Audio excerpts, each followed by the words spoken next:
Nigerians are heading to the polls for the general elections. The race has two main contenders: current President Muhammadu Buhari from the ruling All Progressive Congress and his challenger, the former Vice President Atiku Abubakar from the opposition People's Democratic Party. President Buhari came into office in 2015 with major campaign promises like fighting corruption and crushing extremist group Boko Haram. 4 years later, President Buhari's fight against corruption has received accolades and praise from all over the world, except at home, where many remain disappointed. A recent report revealed that Nigeria has the world's highest concentration of people living in poverty. The situation right now is quite tough, and I must confess, things are really hard. Things are getting worse and worse every day. People are finding it so difficult to eat, even once in a day. As for Boko Haram, not much has changed. If anything, the terrorist group, as well as other militant groups, continue to thrive.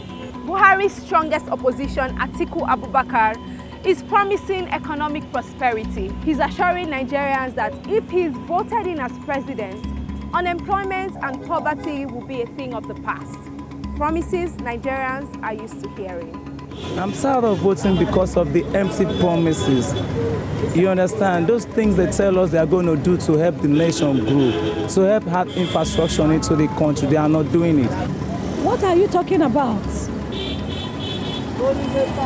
Let us think of the basic. They say they will do something on. What have they done up till now? It's usual for them to make promises. You know that they are not going to fulfill it.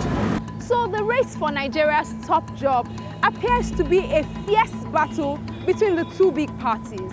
But experts agree that popularity, strong financial support, as well as endorsement from Nigeria's so-called political godfathers seem to be the main path towards achieving presidency in the country. So who exactly are these godfathers and how important are they?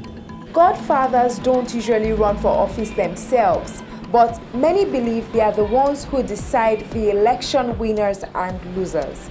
They are political sponsors who use money and influence to win support for their preferred candidates. Their godsons, it is believed, are not always selected for their political aptitude, but rather on their ability to repay and enrich their godfather. After the war, a lot of Nigerians were impoverished. So there were a few who made money. So if they noticed any young man who had the flair for politics, they would support those ones under some conditions. So it's like investing in business.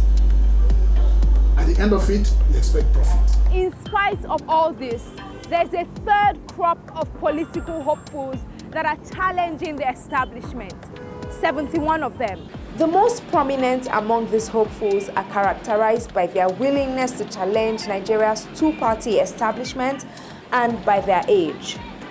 A social media campaign that ran in May 2016 under the hashtag Not Too Young to Run succeeded in lowering the required age of the president from 40 to 35.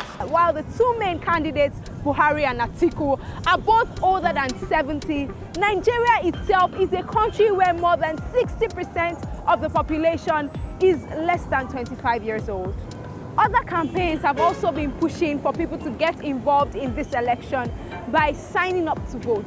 As a result of these efforts, 14 million new voters are registered to vote in this election.